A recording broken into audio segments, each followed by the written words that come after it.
Oi, pessoal, boa noite a todos.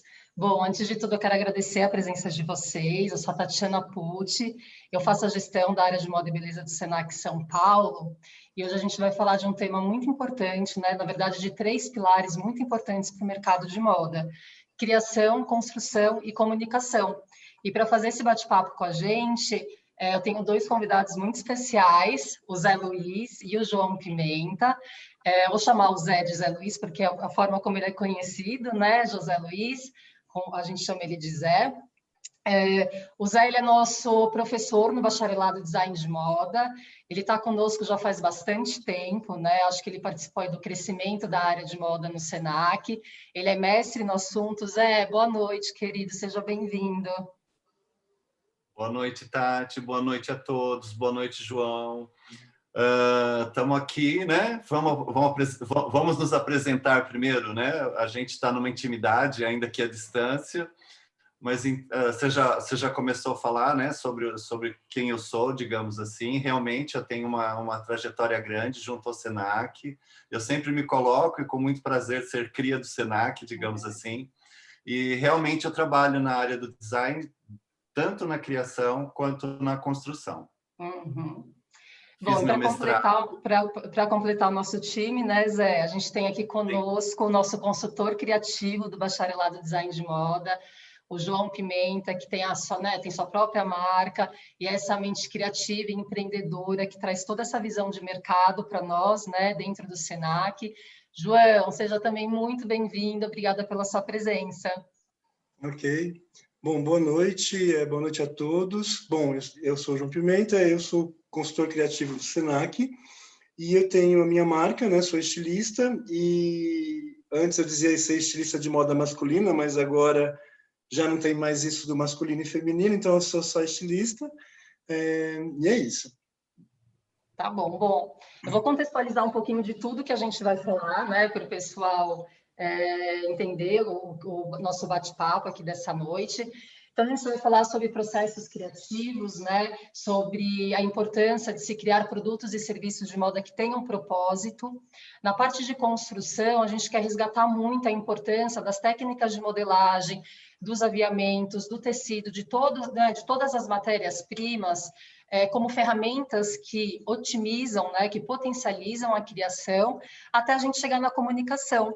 E aí, na parte de comunicação, também tem muito assunto para falar, a gente vai focar mais na questão e na importância da gente comunicar qual que é o propósito da marca, seu DNA, sua identidade, e claro, né, também a comunicação, a importância da comunicação nas vendas. E como esses três assuntos, né, Zé e João, eles se conectam, e é importantíssimo que eles estejam conectados para que se alcance os objetivos e os propósitos colocados, né? E aí, para começar, a gente vai começar por criação, né? Eu quero fazer uma pergunta para o João Pimenta, que é o seguinte: como que é o processo criativo do João Pimenta? Conta para a gente o segredo. Bacana. Eu digo que eu gosto de usar a moda como linguagem, né? Então, eu estou sempre pensando nessa questão de contar histórias via roupa, né? Para mim, acho que as roupas elas se comunicam, elas falam. E aí eu tenho um raciocínio que há algum tempo eu trabalho, que é de contraponto. Eu gosto muito de trabalhar com o masculino e feminino e com o pobre e rico. Então, eu tô sempre tem esse fio que eu descobri há um tempo que era o meu caminho, e aí por ter esse fio, ele me facilitou muito para eu dar continuidade no meu criativo, porque quando eu estou fazendo uma coleção e apresento essa coleção, logo na sequência já vem o desejo da próxima, né? Porque eu achei um fio, né, de comunicação dentro do meu trabalho. Então, eu tô sempre mexendo dentro desses universos. Então, eu gosto muito dessa questão do contraponto, principalmente dentro do masculino e feminino, porque eu descobri há muito tempo de que realmente esses dois eles se fundem, e a moda, antes elas separava muito, né, o masculino e feminino. E quando eu descobri que eu podia falar dessa fusão. Então, eu descobri um fio que eu tenho um assunto agora por muito tempo dentro do meu trabalho. Então, eu estou sempre tentando misturar as modelagens, eu estou sempre tentando misturar esses dois personagens para construir a minha roupa. E aí também tem essa questão de estar sempre com muita vontade de comunicar o que a gente está vivendo também. Então, eu encontrei na criação de moda uma linguagem de comunicação mesmo, sabe? Eu me considero uma pessoa tímida e eu encontrei na moda um veículo para eu me manifestar. Então, eu tento fazer isso via roupas. Então, essa questão da criação, eu estou sempre focado dentro dessas histórias, sabe? Então, eu estou sempre olhando ou para contar essa história do pobre rico, ou dessa fusão de masculino com feminino. Então, assim, eu sinto uma facilidade hoje, porque eu descobri esse fio, né? Eu acho que é muito importante a gente entender qual o propósito da sua marca, né? E a minha é essa comunicação mesmo. Então, com esse fio descoberto, agora é só ir puxando e, sabe, fica fácil de sair de uma coleção e passar para outra, né? Porque eu tenho muito desejo de comunicação dentro da minha criação.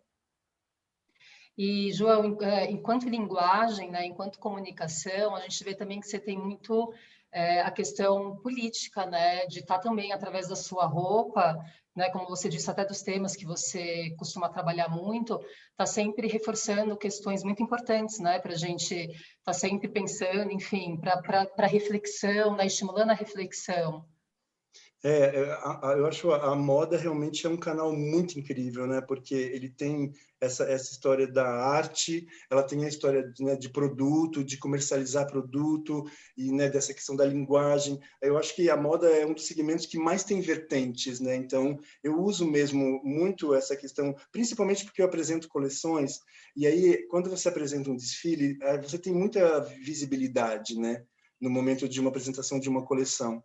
Então, eu acho que, assim, eu não gosto de usar o meu espaço que eu tenho de mídia e de visibilidade somente para vender um produto, sabe? Eu acho que é o momento que eu consigo me comunicar de verdade, falar o que eu penso, falar o que eu sinto, contar da minha vivência, do que eu acho do mundo. Então, é muito bacana esse universo assim de moda, exatamente porque dá para a gente, né, mexer muito, né? Falar muita coisa via uma roupa. Então, assim, eu realmente eu acho que criar uma roupa já é um ato político. Com certeza, né? Já carrega tanta coisa, carrega a sua identidade, né, João? Sim, sim, Eu sim. acho que a gente até liga em outra questão, né? Que a questão, a gente vê que assim, a identidade pessoal ela é construída com a nossa bagagem de vida, né? Com as nossas experiências. E ela vai sendo moldada também com o passar do tempo, né? E eu queria perguntar uma coisa para o Zé, que eu acho que é um desafio isso em sala de aula, né? Como que faz né? Como que acontece né, Zé, essa descoberta, esse autoconhecimento do aluno, como o João Pimenta tem hoje, né? De conseguir enxergar qual que é a sua identidade pessoal e como você trabalha isso no viés profissional, né? Como que acontece, Zé, em sala de aula? Ok, Tati. É uma coisa ampla, né? A gente vai ter que dar uma resumidinha aqui sem problema Tá? nenhum. O que acontece? Os alunos chegam para a gente, de uma certa forma, com alguns sonhos, digamos assim, e esses sonhos têm que ser lapidados. E uma das maneiras de se lapidar é tornar com que o processo criativo não seja tão intuitivo, e sim também que ele comece a respeitar alguns propósitos, digamos assim. Quando você pensa que a nossa formação enquanto adulto, né, enquanto ser humano, se dá a partir da infância e adolescência, é onde a gente constrói a nossa identidade. Então, tudo que a gente tem no nosso redor nesse período nos vai acompanhar, com certeza, ao longo da vida. Então, a questão do conhecimento, da cultura, o que você viu, o que você comeu, o que você respirou, certo? As viagens que você fez, os livros que você leu, tudo isso daí, para nós, eu acho que é o ponto de partida para o nosso processo de criação, para a gente começar a trabalhar com o aluno e ele descobrir que tudo que ele carrega, por mínimo que seja, quando eles chegam, né, nas nossas mãos, digamos assim, com 17, 18 anos, eles têm uma bagagem, e essa bagagem tem que ser aproveitada de alguma maneira. O que a gente pretende na sala de aula com essa bagagem pessoal? Com que isso fique registrado como uma marca dele, que ele carrega como o DNA, não só como DNA físico, né? Mas que também seja o DNA profissional dele. O João falou uma coisa muito importante. A roupa masculina, a roupa feminina, a roupa dual, né? A roupa dual, né? O masculino, o feminino, o rico, o pobre, o branco, preto, isso daí, o aluno vai descobrir ao longo dos processos que a gente promove para ele, tá? O aluno, ele tem que descobrir, a partir dos exercícios, a partir das propostas, o quanto ele pode pesquisar e, principalmente, o quanto ele pode transformar essas pesquisas em processos criativos. A gente pode partir da música, a gente pode partir de um texto, de uma única palavra. A gente tem um desfile maravilhoso, por exemplo, da famosa Casa Chanel, que foi em cima da folha de papel em branco. E eles fizeram um desfile maravilhoso que toda a cenografia era flores de papel, flores de papel, flores de papel. Então, quer dizer, o tema, a inspiração, na verdade, não importa. O que importa é como você coloca isso para fora. Outra coisa que o João falou de uma maneira muito profunda, ele usa isso como um ato político. Então, por que não aproveitarmos também os nossos processos criativos como um ato político, um ato artístico, um ato social, né? Então, ao longo dos projetos que a gente vai digamos assim, jogando na mão do aluno, ao longo dos anos de faculdade, né, ele vai podendo experimentar várias oportunidades. Até, por exemplo, ele ter capacidade de falar, olha, eu poderia fazer qualquer tipo de roupa, desde que eu consiga colocar algo que eu carrego, como, por exemplo, eu sou barroco, então minha roupa tem que ter bastante detalhe, minha roupa tem que ter bastante recorte, tem que ter bastante mistura, que é isso que o João acabou de falar. A identidade dele tem que estar presente. Se ele vai fazer roupa de festa, se ele vai fazer roupa de praia, se ele vai fazer, sabe, um streetwear, pronto, ele carrega o barroco para o streetwear, ok? Acho que é um pouco por aí, né? Legal, e a que gente você tenta, colocou. naturalmente, na sala de aula, fazer essa transformação com o aluno, né? Não sei se eu respondo, se eu confundo, se eu consigo, né? Uma outra coisa também que a gente sempre toca, né, com os alunos, parece que o processo criativo é sempre algo muito sublime, né? É muito além. E muitas vezes ele é um pouquinho sofrido. Muitas vezes o seu chefe chega na tua mão e fala assim, olha, eu tenho esses 50 metros de tecido e eu quero que isso vire uma coleção até o final do dia. E você vai ter que fazer isso. E você vai ter que continuar com a sua identidade, vai ter que continuar com a identidade da marca e dar conta do recado. É isso que acontece também quando a gente tenta mostrar para eles, por exemplo, como incorporar tendência no trabalho. Como transformar uma roupa criativa em algo que seja vendável, em algo que seja, né, que tenha um valor comercial, que seja acessível. Acho que a gente começa a entrar até nesse desglamorização, digamos assim, do processo criativo. Só artista é criativo? Não. O artista é criativo? Sim. Mas todo mundo é criativo. Ô Zé, deixa eu te falar uma coisa, que você estava falando sobre inspiração, né? Você acabou dando alguns né, insights já de como se inspirar, né? Considerando tudo isso que você falou de um cenário que você colocou, né, que existe data de lançamento de coleção, existe a pressão do produto estar pronto na loja, no timing certo, enfim, é um processo criativo que, junto com ele, vem uma série de responsabilidades e datas que você tem que cumprir. Eu vou direcionar a pergunta para o João para saber o seguinte, João, como que você faz para se inspirar quando a inspiração não está vindo e você tem esse cenário de pressão te cobrando e prejudicando ainda mais o processo criativo? Como que rola? Então, na verdade, Tati, é assim, eu me ligo no que está acontecendo na minha vida agora, sabe? Eu costumo falar de moda jornalística, sabe? Tipo, de interpretar o que eu estou vivendo, o que eu estou sentindo, o que eu estou passando. Por exemplo, essa minha próxima coleção agora, ela está muito focada no que eu vivi nesse tempo agora de pandemia. Então, é ficar atento. Muitas vezes a gente acha, poxa, eu não tenho inspiração, mas, na verdade, é você ficar atento ao que está acontecendo ao teu redor, né? Ao que está acontecendo no mundo, o que está acontecendo com as pessoas. Então, nesse momento, eu foco muito sabe, nesse desejo de comunicação mesmo, tipo, como eu vou me colocar em relação ao que eu estou vivendo hoje, sabe? Às vezes, eu digo-te que tudo, que eu costumo falar que a inspiração, ela não está só no belo, ela não está só no, sabe, nas coisas boas e bonitas, ela está em todo lugar, né? Se você sabe trabalhar interpretar o que você está vivendo, às vezes uma tragédia, às vezes uma coisa muito ruim, uma doença, sabe? Uma dificuldade, né? Uma dificuldade, ela te serve de desejo de se manifestar, sabe? Assim, eu digo que uma das coleções mais lindas que eu fiz na minha vida, desculpa a modéstia, foi quando eu perdi meu pai, que, assim, meu pai, eu carrego o nome dele, era o cara mais importante da minha vida, sabe? Ele me ensinou muita coisa do que eu faço hoje, até mesmo nessa questão de gênero. Meu pai era um cara muito aberto, e quando ele foi embora, a minha dor foi tão grande que eu fiz uma coleção para ele, sabe? Eu fiz uma coleção para ele, contando a minha história com ele, sabe? Então, tipo, a gente muitas vezes fica buscando, mas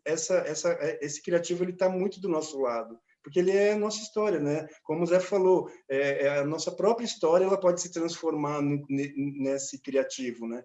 E assim, a gente fica muitas vezes também olhando para fora, sabe? Tentando né, no que o outro está fazendo, mas na verdade, se a gente olhar para dentro, a gente vai achar muita história para contar, né?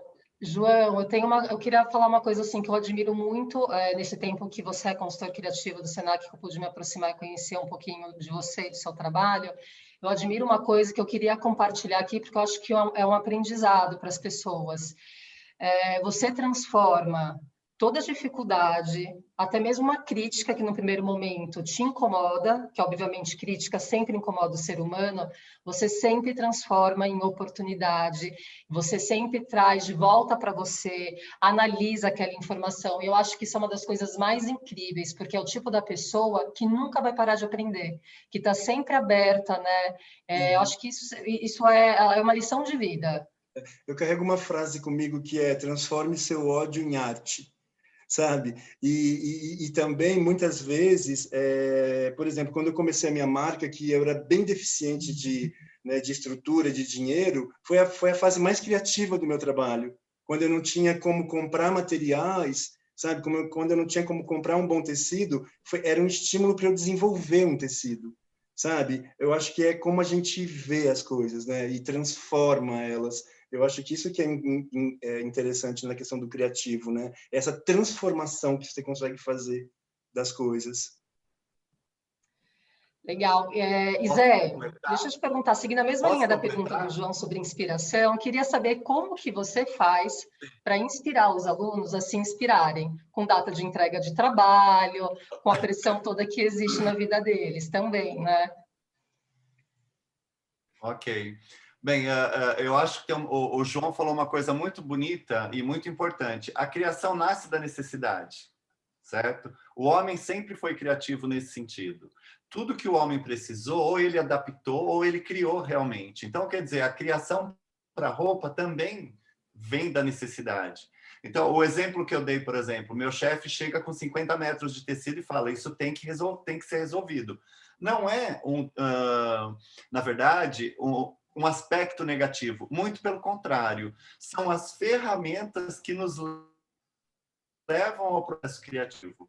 Eu falo que são os percursos, certo? Então, quer dizer, eu tenho determinado olhar, eu tenho que fazer para determinado público, eu tenho que fazer para determinado tipo de produto, eu tenho que compor para determinada estação, certo? Então, quer dizer, todos esses, certo, são caminhos que você tem que colocar no seu processo de criação o tempo inteiro. Outra coisa bonita que o João falou também é essa questão. Você não precisa olhar para fora. Você olhando para dentro, com certeza você vai buscar a solução. E quando a gente olha para dentro, não é simplesmente a emoção, o sentimento, pode ser coisa física mesmo. Ah, eu estou com uma dor de estômago. O que é o estômago, certo? Do que ele é formado? Qual a textura?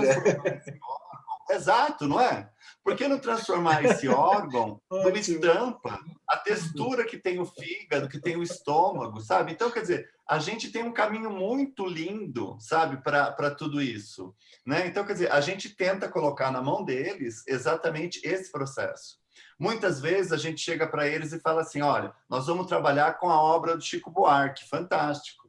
Então, você tem uma opção. E quando a opção é dele, aí a coisa fica difícil. Por exemplo, quando chega o momento do trabalho do TCC, eles experimentaram tantos processos que chega o momento de eles olharem para dentro e falar assim, e agora eu vou falar o quê? Né? Então, aí a gente vem com essa enorme sugestão também, espírito do tempo, por que não? Né? Vamos trabalhar com o que está acontecendo em volta, vamos trabalhar com o momento artístico, político, social, vamos trabalhar o que está acontecendo com a sua vizinha. Tem uma professora nossa, a Madu, que fala uma coisa muito divertida, ela fala assim, olha no ponto de ônibus, o que tem tanto de gente precisando de roupa para andar nesse ponto de ônibus, certo? Às vezes você encontra aquela tiazinha que tem aquele palavrão imenso em inglês na camiseta, certo? Que ela não tem a menor ideia do que ela está usando. Então, por que não colocar algo um pouquinho mais, né? Pé no chão, mas, entendeu? Ser criativo, mas também atender o outro. Então, eu acho que o processo de criação, eu acho que a pessoa, né, quando se dedica a isso, é questão de sensibilidade, é questão de feeling, tá? E como se adquire isso? Fazendo, gente. Não tem outra história. É pesquisando, é indo atrás, é lendo cada vez mais, assistindo bons filmes, vendo bom, sabe? Hoje a gente tem acesso a tudo. Você abre a internet, você vê balé, você vê ópera, você vê uma música maravilhosa, certo? Você vê a rua, né? Coisa que normalmente a gente não via antes. Você Né? vê o que está acontecendo do outro lado do dias para que mundo, uma né, foto Zé? fosse revelada, para colocar dentro. Exatamente, é tudo tão próximo, sabe? Você pode olhar para o Japão a hora que você quiser, para a Austrália, para a Nova Zelândia, certo? Você pode olhar para o Brasil inteiro, você vai para o Amazonas, você vai para o Rio Grande do Sul. Então, quer dizer, você tem muita coisa para falar. É só você decidir por onde você quer caminhar realmente. Né? Zé, sabe de uma Acho coisa que é um pouco penso... isso, a gente se empolga até para falar, né? Sabe uma coisa que eu penso também? Que não existe pessoas mais ou menos criativas, sabe? Uma é mais ou a outra é menos. Existe o interesse das pessoas, entendeu? Eu acho que o interesse é que te faz ser criativo ou não, sabe? É quem realmente está querendo muito curiosidade, fazer. né? Curiosidade, o interesse, sabe? É isso que transforma no criativo. Não acho que uma pessoa nasce mais criativa do que a outra, mas eu acho que nascem pessoas que lutam mais, que buscam mais, que têm mais interesse, entendeu? Então, eu acho que esse é o ponto, essa é a tomada, sabe? Tipo, até onde eu realmente estou buscando, até onde realmente eu estou, sabe? Sendo curioso, pesquisando, buscando. Então, eu acho que é aí, entendeu? Não é porque, poxa, eu não sou criativo. Muito pelo contrário, eu tenho que ligar uma antena para o mundo, né? E falar, poxa, de onde eu posso tirar? A gente pode tirar dos lugares mais absurdos essa coisa criativa, né? É bom, então, ó, a gente falou sobre Exato. criação, sobre onde se inspirar. Eu vou aqui controlando o tempo, tá? Para a gente conseguir falar de todos os assuntos. Sobre a questão de você olhar para si mesmo, né? De como que se constrói a sua identidade criativa, de que todo mundo pode ser criativo, né? Você tem como aprender isso também, né? A gente viu aí com a fala do Zé. E aí a gente entra num dos assuntos que a gente colocou para discussão, porque essa construção da bagagem, do repertório, da pesquisa, do interesse, da curiosidade é fundamental. E a gente entrou no assunto que vai conectar isso tudo que eu estou falando, que é em relação ao fast fashion, né? Que nada mais é do que um padrão de produção e de consumo. Então, você tem a produção, você tem o consumo e você tem o descarte. E que o fast fashion ele traz esse descarte desenfreado antes mesmo do término da vida da própria roupa, né? A gente vê que isso acontece e é estimulado. Acho que o fast fashion, né, ele surgiu junto com toda essa abertura, essa acessibilidade à informação, a viagens, né, esse mundo da internet em que a gente se conecta em qualquer lugar do mundo, que tem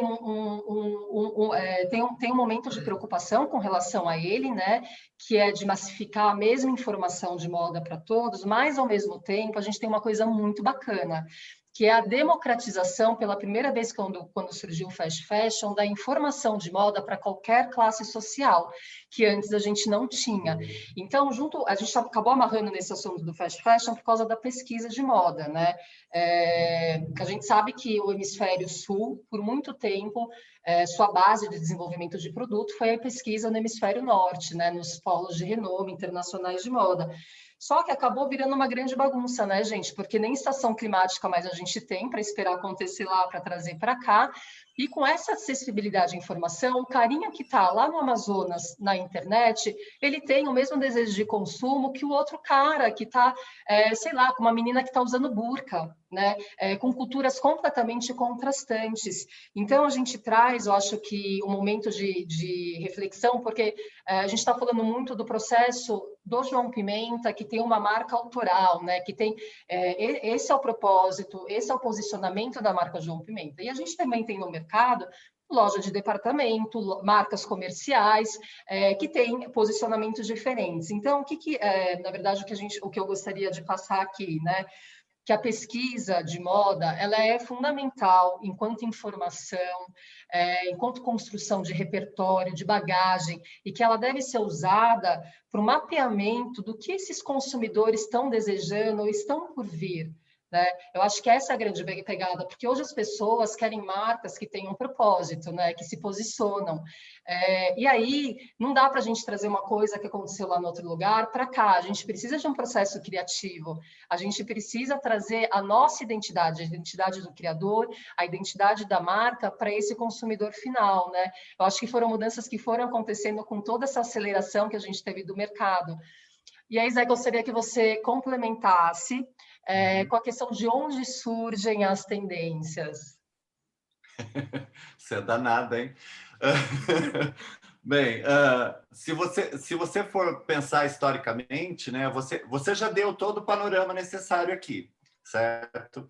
A gente tem, né, desde sempre, né, o Brasil, né, foi colonizado, e a gente foi colonizado à francesa, né? Porque era o momento que a moda francesa fazia muito significado no mundo. Então, pense historicamente, isso é uma possibilidade de você pensar a criação. Então, através da história, tudo que se passou e tudo que acontece. Quando você fala especificamente em tendência, imagina, isso na segunda metade do século XX, quando surgem os primeiros escritórios de tendência, principalmente com o prêt-à-porter, que é o que bagunça todo o processo, que eu acho que é o que vai acontecer daqui para frente. Costura, né? Exatamente. Você tinha um domínio, né, esplendoroso da alta costura que vinha falando para todo mundo: você vai usar esse tecido nesta forma e nesta cor o tempo todo. Aí surge o prêt-à-porter que fala assim: não, peraí, tem alguma coisa errada. Por que surge isso? O prêt-à-porter ele vem justamente abastecer um mercado que está nascendo, que é o jovem, que até então a gente não tinha. Certo? A gente tinha, antes da Segunda Guerra Mundial, por exemplo, ou você era criança ou você era adulto. A figura do jovem só vai surgir depois da Segunda Guerra Mundial, que é quando todos os pais voltam para casa, temos o grande baby boom no mundo, certo? E esse baby boom, de quando eles conseguem alcançar justamente a fase do se tornar indivíduo perante uma sociedade, começa a olhar para trás e fala assim: bem, eu não quero ser igual, eu não quero repetir a história, eu quero fazer diferente. E o fazer diferente envolve o quê? Novas culturas, novas músicas, novos jeitos de se vestir, etc. e tal. As figuras responsáveis pelo prêt-à-porter, e tanto que isso é uma coisa muito marcante, Saint Laurent, por exemplo, muda até de lado, né? Você tinha na Rive Droit, né, lá em Paris, todas as casas de alta costura. O Yves Saint Laurent faz o quê? Monta sua Rive Gauche, certo? Do outro lado do rio, exatamente para colocar o Yves Saint Laurent prêt-à-porter. E aí todo mundo começa a olhar. O Pierre Cardin vai no vácuo, no mesmo momento a coisa acontece, entendeu? Esse prêt-à-porter, que já não dá mais para ter aquele caminho, a alta costura dita, e todo mundo vai copiar, balança a cadeia têxtil. E aí a necessidade de colocar ordem nesse balanço, digamos assim. Então, o prêt-à-porter vem fazer isso, e a tendência começa a surgir a partir daí. Porque a tendência começa a olhar comportamento de consumo, comportamento de um novo público, que não é mais o adulto, certo? Também não é mais a classe alta, porque no mesmo momento está surgindo a classe média. Então, está acontecendo no mundo uma grande mudança.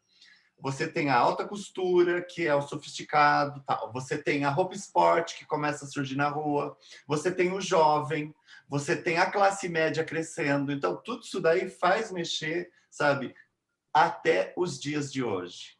Todo mundo caminha bonitinho. cor, fio, tecido, estampa, shape, desfile. Pronto, até hoje vem acontecendo isso.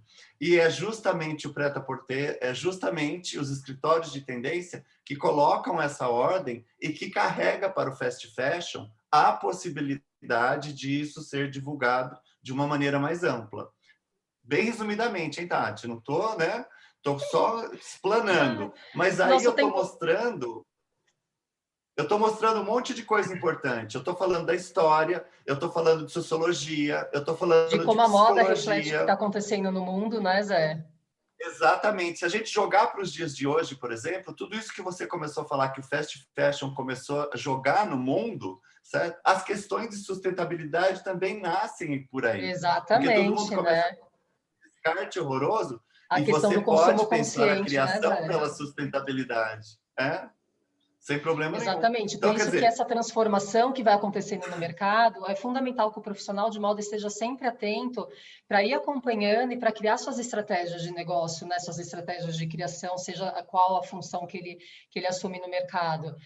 Esse olhar para essas mudanças, tentando antecipar, é fundamental, e por isso que a pesquisa e esse olhar atento tem que estar sempre presente, né, no profissional de exato. moda. Eu vou cortar direto para a construção, porque o tempo passa rápido, né? E eu queria falar algumas coisas com relação a isso, né? A gente queria começar dizendo uma coisa, né? Da importância da gente desmistificar essa glamorização que existe na profissão estilista e que desaparece na profissão modelista, né? Que, na verdade, ambas as profissões são extremamente importantes. Diferente, né? Aqui no mercado brasileiro, a gente tem essas funções separadas, né? Cargos separados no mercado, na maior parte das vezes. Enquanto que lá fora, no mercado internacional, a gente tem o designer de moda que entende tanto de criação quanto de construção do produto, né? E o que acontece, né? A gente, por exemplo, no Senac, aí eu vou falar com relação ao meu trabalho, que é de desenvolvimento de produtos e serviços de moda, para formar as pessoas para estarem prontos para atuarem no mercado brasileiro. A gente sempre olhou para a modelagem com a mesma importância como qualquer outra área. A gente acredita numa formação completa do profissional de moda, né? E por isso que a gente tem no nosso portfólio cursos de criação, de comunicação, de imagem de moda, de negócios e vários cursos de modelagem. E aí um exemplo que eu queria dar para quebrar um pouco esse tabu do que acontece, né, com a modelagem, é o olhar que a gente tem com relação à modelagem desde que a área de moda começou no Senac. Gente, faz tempo, foi em 1964, né? E o Senac foi pioneiro em 1999, uma aspas à parte, porque é um orgulho, em fazer um bacharelado de design de moda com foco em modelagem, né? Reconhecendo a importância das técnicas de modelagem para você potencializar o processo criativo, né? Então, um exemplo que a gente tem, por exemplo, é o técnico em modelagem do vestuário, curso que você participou no desenvolvimento, né, Zé? Que a gente tem lá, tem mulagem, tem modelagem plana, tem gradação, tem ergonomia, vestibilidade, mas tem também planejamento e desenvolvimento de coleção, né? Tem toda essa questão do que a gente quer formar um modelista criativo, com essa pegada, que propõe soluções criativas e que propõe também soluções produtivas, né? Eu acho que isso é importante, ampliar esse olhar para a modelagem, né? E aos poucos introduzindo isso no mercado.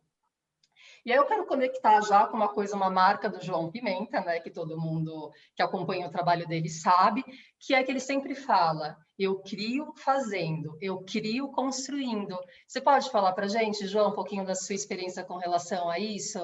Sim, sim.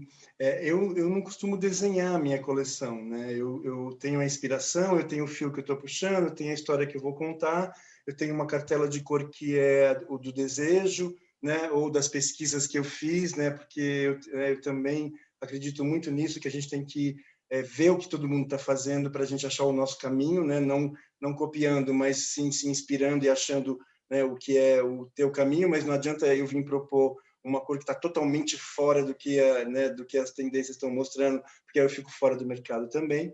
Mas, de qualquer forma, como eu não desenho a minha coleção, eu costumo dizer que eu jogo o tecido na mesa e pergunto para ele o que ele quer ser. Conforme ele cai na mesa, ele me diz: eu quero ser uma saia, eu quero ser um vestido. Porque, assim, na verdade, eu desenvolvo fazendo a modelagem. Então, eu começo vendo, né, o caimento do tecido, vendo o que ele pode me dar, né? E aí é bacana porque, assim, eu nunca termino a ideia que eu comecei. Eu sempre evoluo durante o processo, entendeu? Então, o que é muito legal de fazer dessa forma é porque, assim, eu sinto que se eu desenhar uma roupa num papel, ela já vai estar formatada ali, sabe? Ela já vai estar totalmente definida. E é muito gostoso as surpresas que você pode ter durante o processo de modelar essa peça, sabe? Durante a construção dela. Porque ela pode ir se transformando, ela pode ser muito mais do que você imaginava no começo que ela seria. Né? Então, isso é muito gostoso, essa liberdade de experimentar e de fazer. Eu amo a mulagem, porque a mulagem, ela sempre me surpreende, sabe? Eu sempre puxo para um lado e falo, poxa, se eu tivesse que desenhar, eu não teria feito essa roupa. Se eu tivesse que, sabe? Às vezes o tecido me oferece numa mulagem, né, numa hora da modelagem, ele me oferece um caimento que nunca passaria na minha cabeça que eu poderia colocar naquela roupa. Sabe? Então, assim, eu acho muito libertador eu fazer junto, assim, sabe? E é muito engraçado, porque você falou no começo essa questão, né, dos valores, né? Gente, o que é um estilista sem um modelista? O que é um estilista que não conhece de modelagem? Como eu vou construir uma casa se eu não sei, vou começar pelo telhado? Por onde que eu vou começar? Né? Uhum. Assim, eu acho muito bacana esses pilares que a gente tem trabalhado, porque eu acho que eles são muito complementares, sabe? Eu acho que a criação, a construção e a comunicação é um pacote só. Eu acho, sabe, a gente, na verdade, eu tenho que conhecer dos três. Por mais que eu tenha gente dentro da minha empresa que eu possa, né, distribuir essas tarefas, né? Ah, você é a modelista, eu sou o da comunicação, ele é o estilista, mas não tem como. É uma única coisa, é uma coisa que é, na verdade, uma só. Então, assim, eu tenho que entender da construção para eu poder criar, porque eu não vou criar coisas que é impossíveis de construir, né? E se depois eu não comunicar isso, eu não vendo meu produto, né? Então é assim, eu amo fazer a criação via modelagem, assim, para mim não tem outro caminho, assim, funciona muito e é libertador, ele sempre me abre novos caminhos, sabe? Então não fica aquele trabalho duro, sabe? Desenhou e tem que ser exatamente isso. É essa liberdade que me traz o novo, né? Tudo bem que a gente está falando da minha marca, que é autoral, né? Que não é uma indústria que vai fazer 10.000 peças iguais, então aí a coisa muda um pouquinho, né? Quando você vai fazer uma produção muito grande, tem toda essa questão comercial, se funciona, se não funciona. Mas para mim funciona muito bem dessa forma, assim, de construir, criar junto com a construção. E aí também já puxa o fio da comunicação também. Tipo, quando eu tô desenvolvendo a construção, eu já sei como eu vou comunicar, como eu vou fazer para que esse detalhe que é tão importante na minha roupa vai ser visto, sabe? Como eu vou depois trabalhar essa imagem para as pessoas perceberem que a minha roupa não é uma roupa chapada de modelagem plana. Como eu vou fazer isso? Então, é um fio só, né? E é muito, muito, muito É bacana. tudo muito conectado, né? Você Sim. falou uma coisa que é importante, que eu queria perguntar uma coisinha, quero perguntar uma coisa para o Zé. Se existe diferença, Zé, para o resultado do produto, entre a modelagem plana e a modelagem tridimensional, que é a mulagem que o João citou, que faz parte do processo dele, né, criativo. Ok. Você está com umas perguntinhas fáceis, né? Modelagem plana, né? A modelagem feita no papel, com régua, fita métrica, etc. e tal, certo? E a modelagem por mulagem, ou modelagem tridimensional diretamente no corpo, o ideal é que elas não tivessem diferença, né? Esse seria a grande sacada. Na verdade, eles trabalham muito em comum, porque a parte mais gostosa do processo, né, de construção de uma roupa é realmente ele ser construído, né? Ele ser realmente realizado, se tornar vivo. E a mulagem te permite isso. Você tem um corpo ou um manequim, você tem o tecido na mão, uma boa ideia na cabeça, naturalmente técnica, porque a gente não pode esquecer de técnica, a mulagem também não é uma coisa, né, totalmente free. Você Ela vai é fazendo, experimental, mas ela é técnica, você vai né? conquistando, né? Totalmente. Você tem que se preocupar com o bom caimento do tecido, ou seja, se preocupar com o fio, se você começa no viés, se você começa no reto, né, com o fio reto. Então, caminhar com as duas seria a melhor resposta, viu, Tati? Trabalhar com a mulagem e trabalhar com a modelagem plana. O efeito final, naturalmente, deveria ser o mesmo. Há quem diga o contrário. Há quem diga que a roupa na mulagem é uma roupa mais feliz, é uma roupa que sorri, porque ela é feita e ela... Já libero, João. Ela acontece de uma maneira automática, né? Ela acontece de uma maneira automática. Você está colocando o volume do tecido no busto, no manequim, e ele está acontecendo. Então, isso é muito gostoso. E a modelagem plana, por mais técnica que seja, porque a gente está falando de matemática, de geometria, ela também é possível e ela também é criativa. Se você juntar as duas, você vai trabalhar com qualidade. A gente não esquece de nenhuma das duas. É técnica na mulagem, é técnica na modelagem plana e técnica, inclusive, nas novas modelagens que estão surgindo por aí, as modelagens contemporâneas, as modelagens criativas, seja como você queira chamar, mas também tem técnica ali. Porque você tem que respeitar o tecido, principalmente, né? Andrea Saltzman, né, vai nos ajudar com relação a isso. O corpo é a base de tudo isso. O corpo se movimenta, o corpo dança, o corpo fala, certo? Zé, e o corpo precisa ser vestido adequadamente. Já emenda na vestibilidade e na ergonomia? Ok, então. Eu estava tentando chegar aí, porque eu demoro, né? Eu vou pelas bordas. Eu vou pelas bordas. Então, a gente está falando justamente disso. Ergonomicamente, você também pode ser criativo. Né? Pensar em vestibilidade, como é que esse blazer, como essa calça, como essa saia ou esse vestido vai ficar no corpo de determinada pessoa. Se a pessoa é magra, se a pessoa é gorda, essa pessoa é baixa, essa pessoa é alta, o que essa pessoa faz? Eu trabalho, eu danço, eu tomo champanhe, eu fico sentado no sofá, entendeu? A pandemia está nos dando esses olhares, né? Tá todo mundo em casa preocupado com a cintura para cima, porque a gente está aqui na frente do computador, certo? O que eu estou usando no pé? Qual que é o tecido mais confortável? Qual que é o tecido mais cômodo? A quantidade de fechamento que tem, etc. e tal. É a modelagem que nos dá isso, gente. É a hora de construir o produto. Tudo isso tem que ser pensado na modelagem. Aí alguém poderia até perguntar, pô, mas isso não é o trabalho do design? É o trabalho do design. É o que a Tati está falando o tempo inteiro. Culturalmente, nós fizemos uma divisão. E isso ainda está distante de ser totalmente, né, rompido. Seria, principalmente no mercado nacional, seria o caos, né? Porque você teria que, né, juntar todo mundo ou fazer todo mundo se especializar em alguma coisa. Não. Então, quer dizer, a gente tem possibilidades. É só pensar com carinho cada parte do produto, né? Isso é muito bom.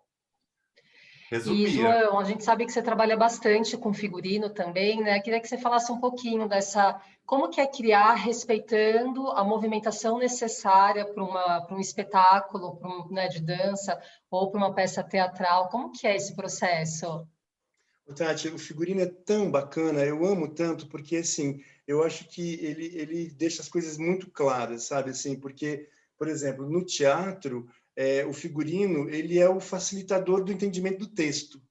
Aí você vê a importância da roupa, né? Tipo, criar um figurino para teatro é ajudar o espectador a entender o texto. Às vezes, o texto muito complexo, mas você, sabe, a roupa ajuda muito nessa A comunicação, assim. incorporar, né, o personagem. E aí, você entender a época, você entender muita coisa via o figurino.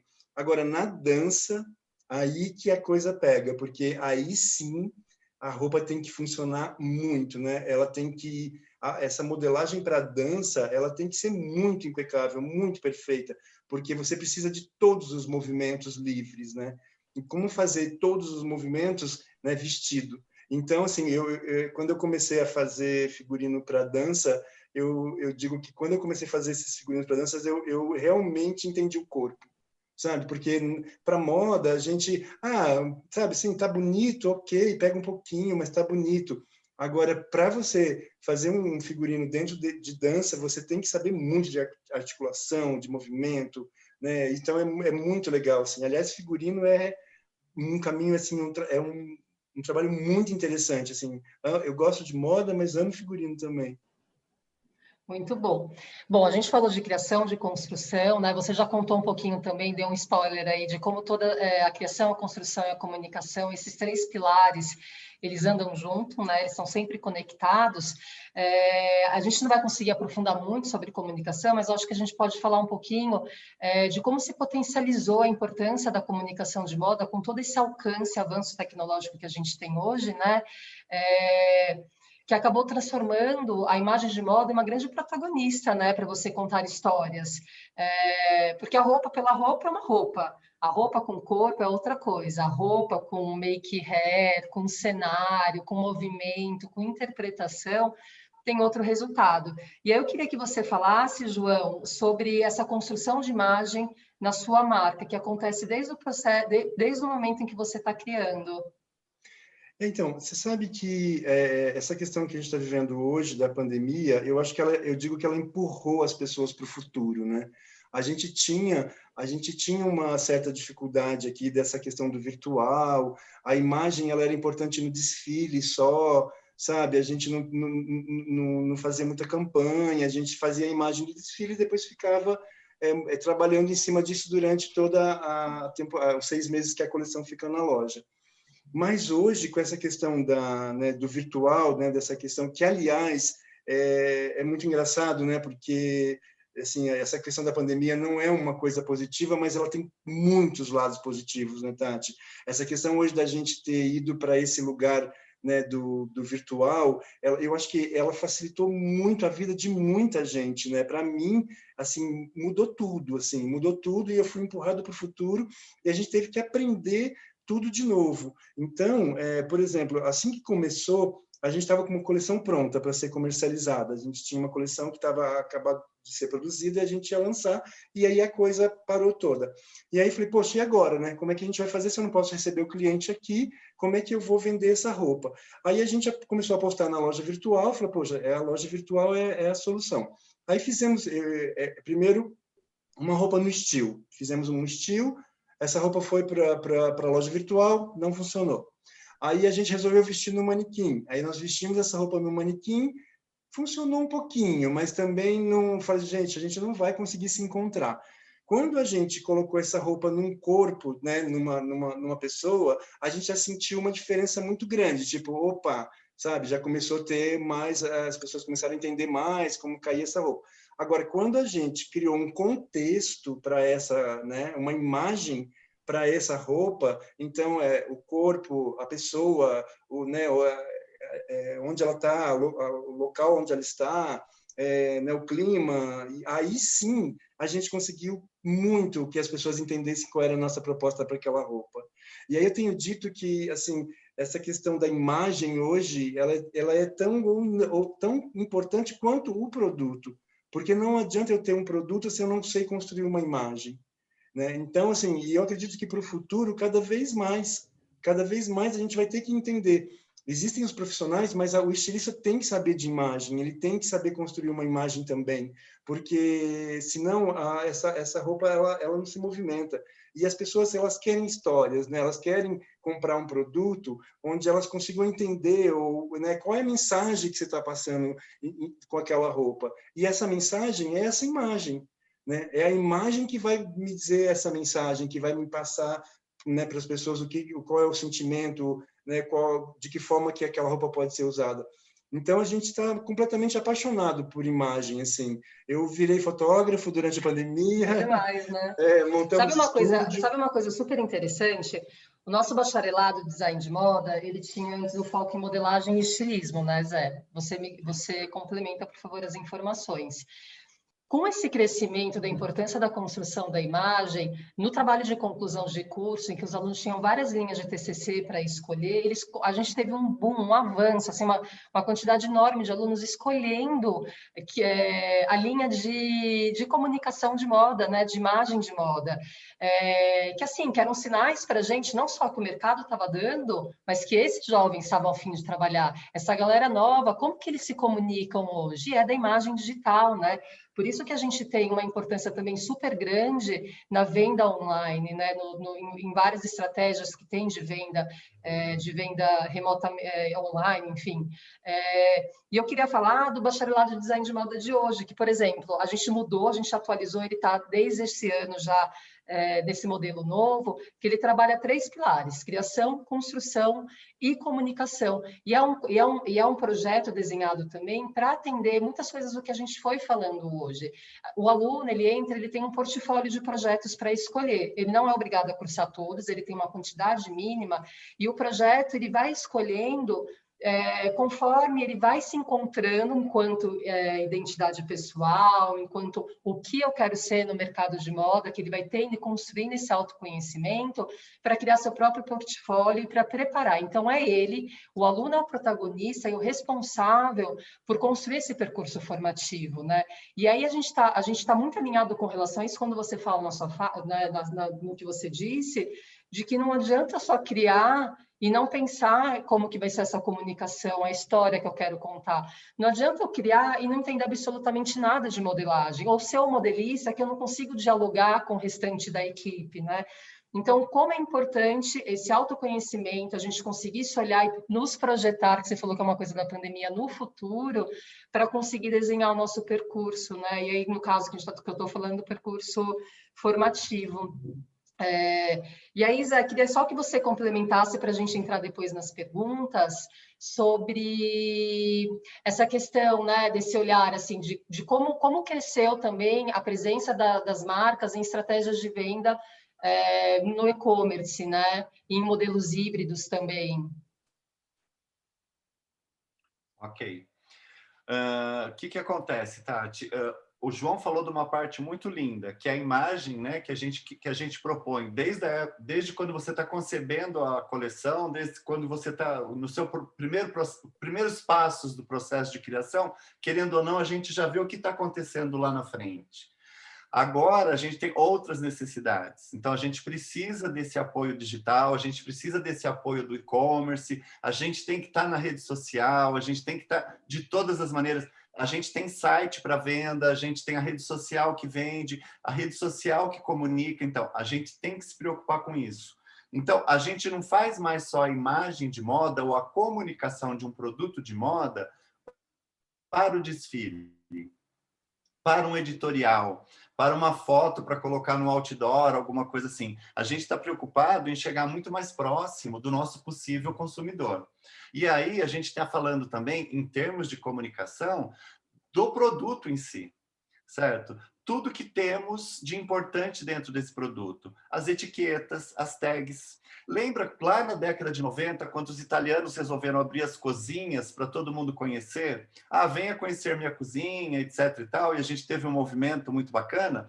Agora eu acho que está chegando o momento de venha conhecer nossa confecção, certo? A gente vai abrir, sabe, no ateliê ou na confecção, uma parede de vidro onde as pessoas vão poder olhar o que está acontecendo, sabe? A costureira, o cortador, a modelista, o criador, o menino que está tirando, sabe, os arremates, a pessoa que bordou, tudo isso daí é muito importante. Você falar de alma do produto, você trazer na tag, você trazer na história do produto. As pessoas estão querendo isso. Uhum. Quanto de sustentável tem isso?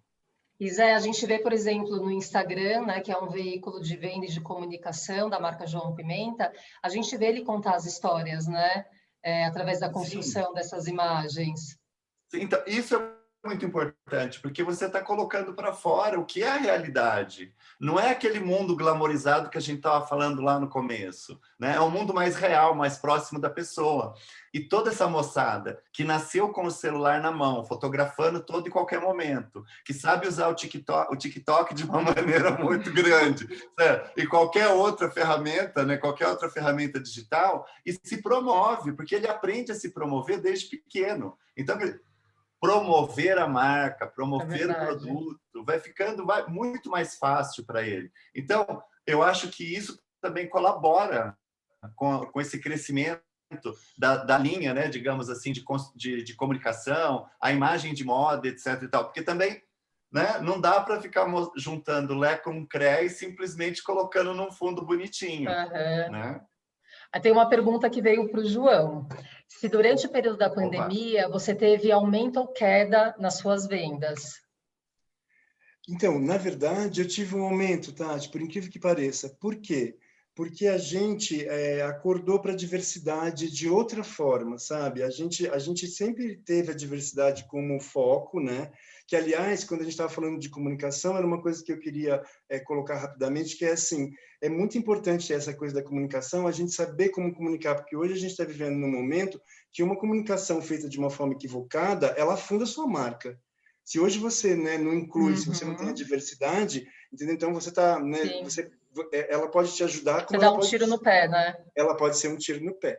E aí foi assim, durante a pandemia, me caiu a ficha que a minha moda deveria ser mais humana no sentido de tamanho de roupa, sabe? Que eu estava muito preocupado nessa questão masculino e feminino, né? E os dois, e que eu nunca tinha olhado com um olhar tão profundo para essa questão de que o grande problema da escolha de roupa não é se ela foi feita para homem ou para mulher, mas sim se ela me serve, sabe? Então, a gente começou a trabalhar, a nossa modelagem cresceu, a gente abriu nossos horizontes para a nossa modelagem e a gente aumentou os tamanhos das nossas roupas. Isso me fez ganhar um novo público, um público que tá aí, que é muito maior do que esse corpo perfeito que a gente enxerga na moda, né? Que precisa de produtos. Então, assim, o que foi positivo para mim foi ter acordado para que eu podia aumentar as minhas roupas e aumentar o meu público, sabe? Abrir esse leque para as pessoas. Então, quando a gente começou a ampliar essas roupas, clientes que queriam muito vestir a minha marca e não conseguia, começou a poder vestir. Então, hoje a gente está melhor de uma forma de negócios, porque hoje a gente tem mais extensão de modelagem, sabe? Então, a gente humanizou o nosso produto, a gente caiu na real, na verdade, né? Porque a moda vive numa fantasia né, com essa questão, né, de que a pessoa é magra e alta e só existe essa pessoa. E a no própria Brasil, o que moda menos criou existe. isso e a própria moda está tentando desconstruir isso agora, né? Sim, e tem que conseguir mesmo, né, em todos os sentidos, né?